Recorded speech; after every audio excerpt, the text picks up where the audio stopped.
SLBCच्या बैठकीमध्ये एकूण कर्ज वाटपाच्या संदर्भात चर्चा झाली आणि जास्तीत जास्त शेतकऱ्यांना कर्ज कसं मिळू शकेल या संदर्भात सगळी त्या ठिकाणी तजवीज करण्यात आली। विशेषतः असं लक्षात आलं की साधारणपणे आपल्या ज्या जिल्हा सहकारी बँक आहेत आणि ग्रामीण बँक या मिळून 67% शेतकऱ्यांना कर्ज दिलं जातं आणि राष्ट्रीयकृत बँका या 26% शेतकऱ्यांना फक्त कर्ज देतात। DCC आणि ग्रामीण बँकेचा जो काही टार्गेटचा अचीवमेंट आहे ते 80%च्या वर आहे, पण राष्ट्रीयकृत बँकांचं मात्र 67% आहे।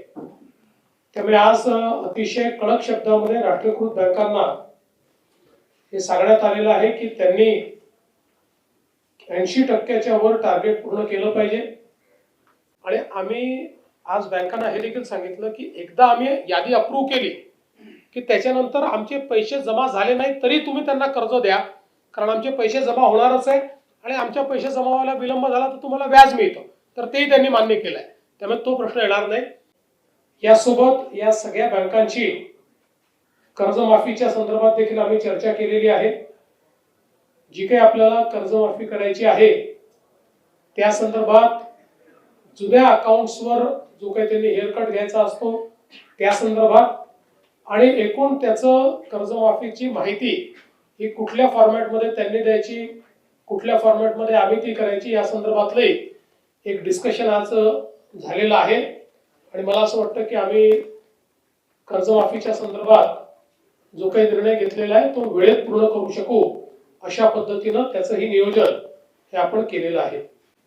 आपल्याला कल्पना आहे की महाराष्ट्रामध्ये विशेषतः सगळ्यात मोठा हंगाम हा खरीपाचा असतो, त्यानंतर रबी आणि मग उन्हाळी पीक लोक घेतात।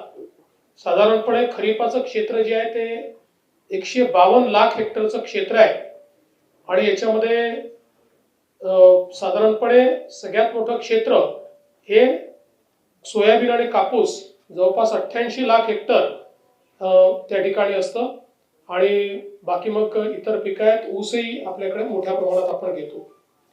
आता बियाण्यांच्या संदर्भात आता आम्ही आढावा घेतला। प्रत्येक जिल्ह्यामध्ये आवश्यक त्यापेक्षा जास्त बियाणं उपलब्ध आहे आणि विशेषतः आता जवळपास 20.16 लाख मेट्रिक टनाची आपल्याला आवश्यकता आहे, त्याच्या अगेन्स्ट 28 लाख मेट्रिक टन एवढं आपल्याकडे बियाणं उपलब्ध आहे। यामध्ये सोयाबीन, कापूस, मका, भात, तूर, बाजरी इत्यादी बियाण्यांचा अगदी पुरेसा साठा आहे।